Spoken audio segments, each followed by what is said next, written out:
Question number 176 में देखो क्या बोल रखा है। A person loses 18% of his money and after spending 87% of the remainder he is left with 122 रुपये। How much money did he originally have. देखो सबसे पहले आप सवाल को समझो, है ना। एक पर्सन है जो कि 18% अपनी मनी का लूज करने के बाद जो जो भी उसके पास बचेगा, यहाँ पे रिमाइंडर है, जो भी उसके पास बचेगा रिमाइंडर का 87% खर्च करने के बाद उसके पास केवल 122 रुपये बच जाते हैं। देखो कैसे करते हैं, जैसा जैसा सवाल में बोला गया वैसे आप यहाँ पे उतारते जाओ पन्ने पर। जैसे अगर उसकी इनकम क्या थी, 100% थी, यहाँ पे बोला नहीं उसकी इनकम कितनी थी, मैं 100% मान लिया। उसमें से वो 18% लूज कर देता है, लूज कर देता है मतलब किसी पे खर्च कर देता होगा। तो 18% अगर मैं इसमें से माइनस कर दूँ, बचा कितना, 82%। अब आगे की कहानी देखो, after spending 87% of the remainder. भाई अगर उसने 100 में से 18% खर्च कर दिया तो रिमाइंडर तो उसका 82% बचा। 82% का 87% खर्च करने के बाद उसके पास 122 रुपये बच गए। भाई अगर वो 87% खर्च कर देता है तो उसके पास बचेगा कितना, 13%। 82 का 13% बचेगा। और सवाल में इसी की वैल्यू दे रखी है, 122 रुपये। जो रिमाइंडर है उसका 87 खर्च करने के बाद 13% की ही वैल्यू दे रखी है, 122 रुपये। तो मुझे फाइंड करना है how much money did he originally have, मतलब 100% की वैल्यू मुझे यहाँ पे फाइंड करनी है। How much money did he originally have मतलब उसके पास पहले कितनी मनी थी जो कि 100% थी। तो मुझे यहाँ से 100% की वैल्यू फाइंड करनी है। अब यहाँ से देखो, यहाँ पे 82 है, यहाँ 13% है, यहाँ 122 दे रखा है, कितना मतलब थोड़ा कैलकुलेटिव सा है। और अगर मैं ऑप्शन में भी देखूँ ना तो यहाँ पे देखो 1143 और 1144 एकदम डंके की चोट पे बैठे हैं, है ना। दोनों एक ही साथ बैठे हैं और एकदम बहुत ही कम, लगभग 0.7 का ही अंतर है दोनों में। तो मुझे यहाँ पे डेसिमल वैल्यू तक जाना पड़ेगा और एकदम एक्यूरेसी के साथ, एकदम प्रिसीजन के साथ, एकदम एक्यूरेट वैल्यू फाइंड करनी पड़ेगी, है ना। तो पॉइंट में मैं जहाँ तक जा सकता हूँ, जहाँ तक मेरा सामर्थ्य है वहाँ तक मैं जाऊँगा। देखो अगर मैं 13 से इसको काटूँ कितने बार में जाएगा, 13 निम में 117, 5 बचा, 5 तो जाएगा नहीं 13 से, तो मैं पॉइंट लगाने स्टार्ट कर दे रहा हूँ। फिर यहाँ पे जीरो आएगा, फिर 13 फोर जो 52, 52 तो ज़्यादा हो जाएगा, तो ज़्यादा तो हम लेते नहीं, हमेशा कम लेते हैं। 13 थ्री जो 39, फिर कितना बचा, यहाँ पे 11 बचा। फिर से मैं जीरो लगाऊंगा, 13 अट्ठे 104, बिल्कुल। फिर यहाँ पे 4, 104 माइनस करूँगा, इसमें से 6 आएगा। फिर से अगर मैं जीरो लगाऊंगा, 13 फोर जो 52, फिर यहाँ पे कितना बचाएगा, 8। फिर से अगर मैं जीरो लगाऊंगा, 13 सिक्स जो 78, तो यहीं तक रहने देते हैं। 9.3846, 4 डिजिट तक बहुत है, ठीक है। यहाँ पर भी अपना लगभग आ सकता है क्योंकि बहुत ही कम अंतर है, तो यहाँ पर भी 4 डिजिट तक हमारा एक्यूरेट वैल्यू आ सकता है। एक बार देखते हैं यहाँ पे, अगर 13% की वैल्यू, मैंने 13 से जब इसको काटा तो ये आई है। अब मुझे इसको 82 से डिवाइड करूँगा तो मुझे 1% की वैल्यू मिल जाएगी और फिर वहाँ से मुझे 100% की वैल्यू मिल जाएगी। 100% निकालने के लिए मुझे कुछ करना नहीं है, बस 100 से उसकी मल्टीप्लाई कर देनी है। तो जो भी डिजिट आएगी वही अपना लगभग उससे मिलता जुलता अपना आंसर हो जाएगा, ठीक है। बस ये देखना है कि मुझे 1143 मिल रहा है कि 1144 मिल रहा है, ठीक है। आओ भाई, 82 से अगर मैं इसको पूरा को डिवाइड करूँ, मुझे 9.3846 को डिवाइड करना है। पॉइंट अगर मैं हटाऊंगा तो यहाँ पे 4 जीरो एज इट इज़ लग जाएगा, ठीक है। अब मुझे 82 से डिवाइड करना है। देखो 82 से सबसे पहले तो मैं आगे की करता हूँ, अगर मैं 82 से इसको डिवाइड करूँ 1 बार में जाएगा।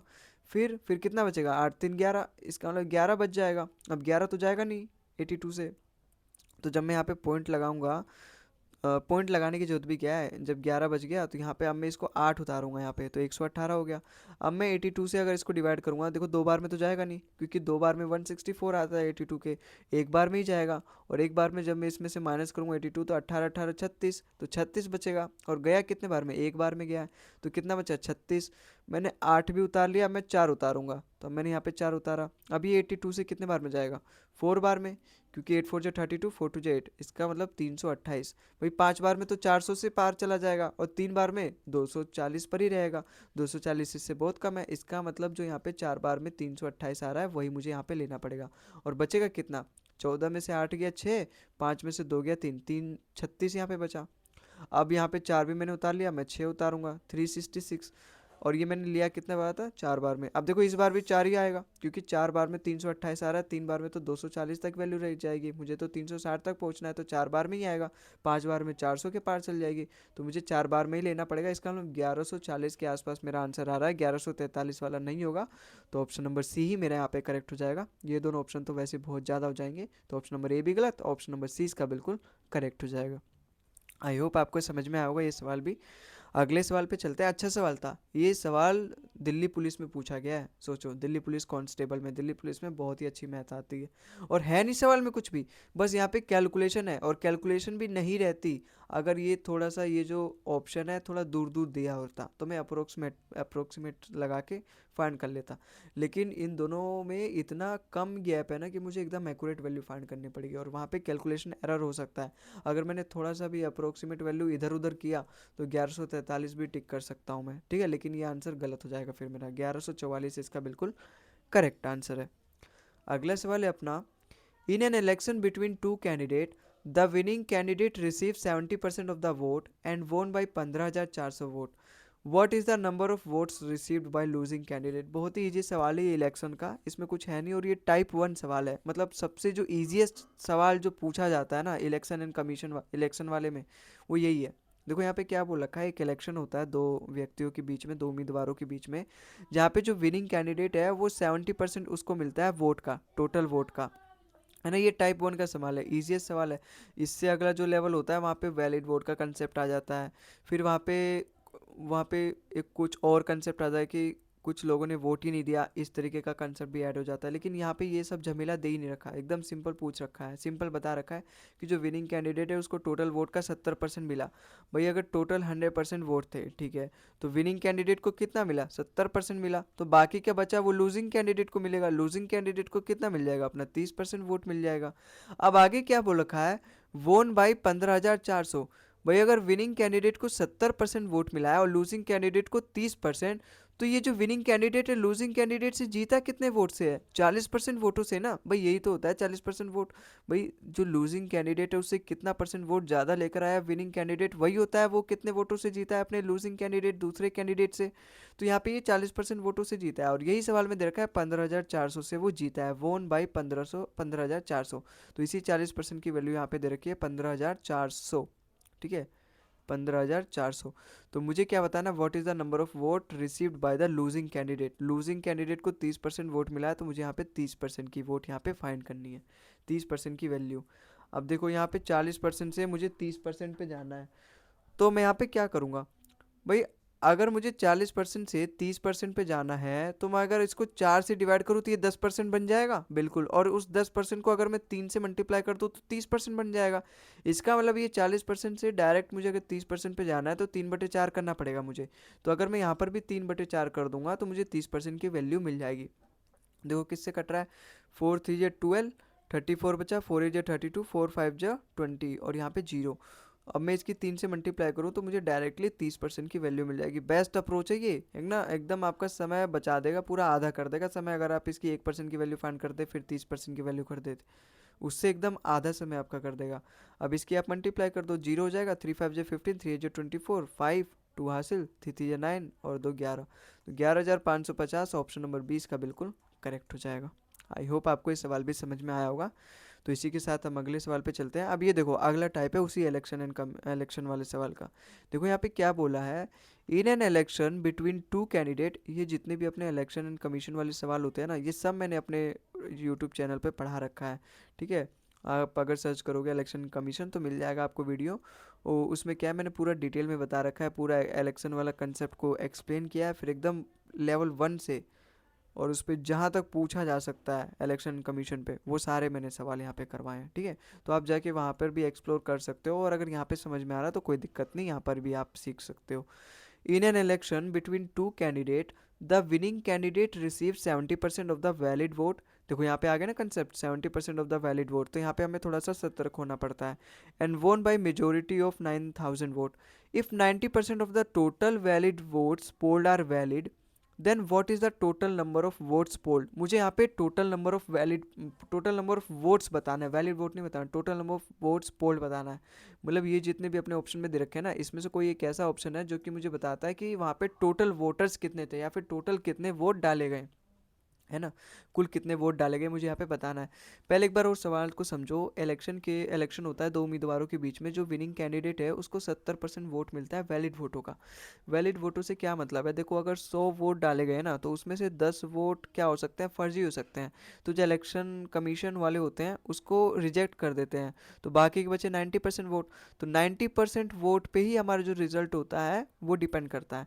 तो इसी 90% वोट को हम बोलते हैं वैलिड वोट। इसी पे हमारा जो रिजल्ट होता है डिपेंड करता है, इसी के परसेंट से जो भी आता है वो हमारा रिजल्ट आता है। तो यहाँ पे बोला गया 70% of the valid vote and won by majority 9000, जो विनिंग कैंडिडेट है उसको मिला है। If 90% of the total votes polled are valid. देखो मुझे बताना है total number of votes polled, मुझे तो अभी नहीं पता, तो मैं मान के चलता हूँ एन है। एन है ये अपने क्या टोटल नंबर ऑफ वोट्स है। टोटल नंबर ऑफ वोट्स डाले गए लेकिन उसका केवल 90% ही वोट जो है वो वैलिड है। 90% ही वोट वैलिड है, 10% इनवैलिड है। तो 90% वोट जो है वैलिड, उसी पर हमारा सब कुछ आंसर आएगा। तो मैं यहाँ पे 90%, इसका मतलब 90% वोट की वैलिड है, और यहाँ पे जो भी हमारा डाटा दे रखा है 70% of the valid vote, 70% of the valid vote. तो 90% जो भी टोटल अपना वोट था उसका केवल 90% डाला गया, ठीक है। अब जो विनिंग कैंडिडेट है उसको 70% वोट डाला गया है, मिला है। अगर इसको 70% मिला है तो लूजिंग को कितना मिला होगा, 30% वोट मिला होगा। और सवाल में क्या बोला गया, वोन बाय मेजोरिटी ऑफ 9000 वोट। भाई अगर विनिंग कैंडिडेट को 70% तो लूजिंग कैंडिडेट को 30%, और ये जीता कितने से है, 40% से। 40% किसका, वैलिड वोट का। वैलिड वोट क्या है अपना, ये है। टोटल वोट का 90% ही वैलिड वोट है, तो इसका 40% की वैल्यू दे रखी है अपनी 9000, ठीक है। अब यहाँ से मुझे एन की वैल्यू मिल जाएगी। देखो 9 टू जे 18, 18 से 5 बार में चल जाएगा और ये double zero as it is लग जाएगा। और यहाँ पे 10 5 जे 50, 50 की अगर मैं इससे मल्टीप्लाई करूँगा तो एन की वैल्यू आ जाएगी 25,000।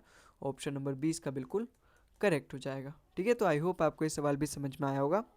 अगले सवाल पे चलते हैं। अगले सवाल हमारा क्या कह रहा है, देखो ये सवाल बहुत ही अच्छा है। यहाँ पे जब भी आपको इस तरीके से सवाल पूछे, देखो एक बार पढ़ लेते हैं पहले। In a constituency 55% of the total voters are males and the rest are females. If 40% of the males are illiterate and 40% of the females are literate, then by what percentage is the number of literate males more than the number of illiterate female। जब भी आपसे इस तरीके के सवाल पूछे ना, कि इस तरीके से रेशो पूछे, percentage of literate males, percentage of illiterate females, less than percentage of literate males, तो इस तरीके से पूछे ना, तो आप सबसे पहले ध्यान दिया करो कि आपसे पूछा क्या गया है। भाई यहाँ पे पूछा गया है the percentage of number of literate males. Literate males बताना है कितना ज़्यादा है इलिटरेट फीमेल से। इलिटरेट फीमेल से मतलब मुझे कुल मिला के इन दोनों का ही रेशो निकालना है, ठीक है। अब सवाल में मैं देखूँगा आखिर डाटा में क्या दे रखा है, कितने परसेंट मेल है कितने परसेंट फीमेल है। भाई 55% टोटल वोटर्स का मेल है। टोटल वोटर्स का 55% मेल है, तो बाकी की बची फीमेल हो जाएंगी 45%। इफ 40% मेल्स आर इलिटरेट, भाई टोटल 100% मेल है, ठीक है। उसमें से 40% क्या इलिटरेट है, तो बाकी की 60% क्या हो जाएंगे, लिटरेट। और मुझे लिटरेट का यहाँ पे रेशो लेना है, तो लिटरेट यहाँ पे क्या हो जाएंगे 60%। और मुझे यहाँ पे इलिटरेट फीमेल का रेशो लेना है। भाई यहाँ पे 40% जो फीमेल है वो लिटरेट है, तो इलिटरेट कितनी हो जाएंगी 60%, और मुझे इलिटरेट ही लेना है, तो यहाँ पे इसका 60% इसका रेशो आ जाएगा, ठीक है। अब मुझे इन दोनों का ही रेशो लेना है और बताना जो मेल वाला है वो इससे कितना मोर है। तो मोर मतलब ज़्यादा कितना है। देखो 60 से 60 कट जाएगा, इन दोनों का अगर मैं रेशो लूँ 5 से कट जाएगा, 5 11 जो 55 और 5 9 जो 45। अब ये 9 से कितना ज़्यादा है, 11, 2 ज़्यादा है, बेस अपना 9 आ जाएगा क्योंकि 9 से कंपेयर कर रहे हैं। अब 1/9 जो होता है वो अपना 11:1/9 होता है। तो 2/9 क्या होगा, 2 से इसकी पूरी की मल्टीप्लाई कर दो, 22:2/9%। ऑप्शन नंबर सी इसका बिल्कुल करेक्ट आ जाएगा, ठीक है। ये 8/11 नहीं होगा, ठीक है, 22:2/9% होगा, तो ऑप्शन नंबर सी इसका बिल्कुल करेक्ट हो जाएगा। आई होप आपको समझ में आया होगा।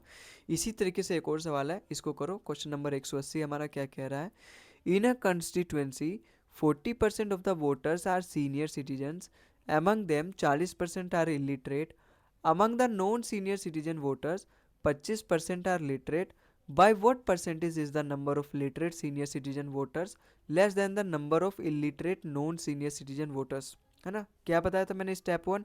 सबसे पहले आप ये देखा करो कि आपसे पूछा क्या है।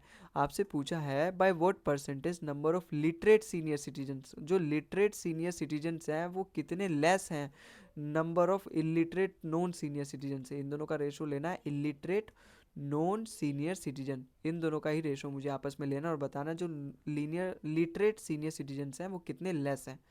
देखो इन दोनों का ही रेशो लूँगा। अब मैं देखूंगा मेरे सवाल में आखिर क्या डाटा दे रखा है, कितने परसेंट सीनियर सिटीजन्स हैं, कितने परसेंट नॉन सीनियर सिटीजन्स हैं। भाई 40% ऑफ द वोटर्स जो हैं वो सीनियर सिटीजन्स हैं। 40% अगर सीनियर सिटीजन्स हैं तो बाकी के 60% अपने नॉन सीनियर सिटीजन्स हो जाएंगे। भाई 100% है, उसमें से कुछ परसेंट सीनियर सिटीजन्स है, कुछ परसेंट अपने नॉन सीनियर सिटीजन्स हैं। और अगर 40% सीनियर सिटीजन्स है, बाकी बचे नॉन सीनियर सिटीजन्स अपने 60% हो जाएंगे। अब आगे क्या मुझे रेशो फाइंड करना है, मुझे लिटरेट सीनियर सिटीजन ढूंढना है। देखो यहाँ पे इससे रिलेटेड क्या डाटा दे रखा है, अमंग द सीनियर सिटीजन्स, ये सीनियर सिटीजन्स की बात हो रही है। Among them 40% are illiterate. अगर उसमें से 40% इलिटरेट है तो मुझे तो लिटरेट फाइंड करना है, तो लिटरेट होंगे कितने, 60% होंगे। और क्या पूछा है, और मुझे नॉन सीनियर सिटीजन्स में इलिटरेट फाइंड करना है। अगर among the non senior citizens 25% जो है लिटरेट हैं तो इलिटरेट कितने होंगे, 75%, क्योंकि मुझे इलिटरेट फाइंड करना है। लिटरेट 25% है तो बाकी के बचे 75% अपने इलिटरेट हो गए, तो यहाँ पे 75%। इसका रेशो फाइंड करना है इन दोनों का। अब देखो 60 से 60 कट जाएगा, परसेंटेज से तो परसेंटेज दोनों तरफ कट जाएगा, और मुझे बताना है लेस। ठीक है, अब ये कितना कटेगा, इन दोनों का रेशो लूंगा, 5 8 40 और 5 15 बार में। अब ये जो 8 है 15 से कितना कम है, 7 कम है, और नीचे अपना 15 आ जाएगा क्योंकि मैं 15 से कंपेयर कर रहा हूँ। ठीक है, मुझे इससे ही बताना है कितना लेस है अपना linear citizen, literate senior citizens. अब 1/15 कितना होता है, मैंने आपको पूरा स्टैंडर्ड फ्रैक्शन टू परसेंटेज पढ़ा रखा है, परसेंटेज क्लास 1 सर्च करोगे तो मिल जाएगा। 1/15 होता है 6:2/3%। अब मुझे इसका ही 7 गुना फाइंड करना है, तो मैं इसका 7 गुना कर दूंगा। देखो 7 6 जा 42, प्लस में 7 2 जा 14 डिवाइड बाई 3। ऐसे ही होता है, ये बीच में कुछ नहीं होता तो इसके बीच में प्लस होता है। ठीक है, इसके बीच में। अब अगर मैं 3 से 14 को डिवाइड कर सकता हूँ, फिर से 4 बार में जाएगा, तो 42 प्लस में 4 प्लस में 2/3, इसका मतलब 46:2/3। ऑप्शन नंबर डी इसका बिल्कुल करेक्ट आ जाएगा। ठीक है, तो आई होप आपको ये सवाल भी समझ में आया होगा।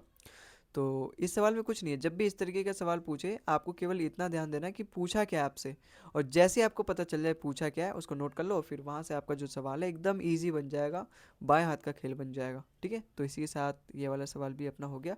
अगले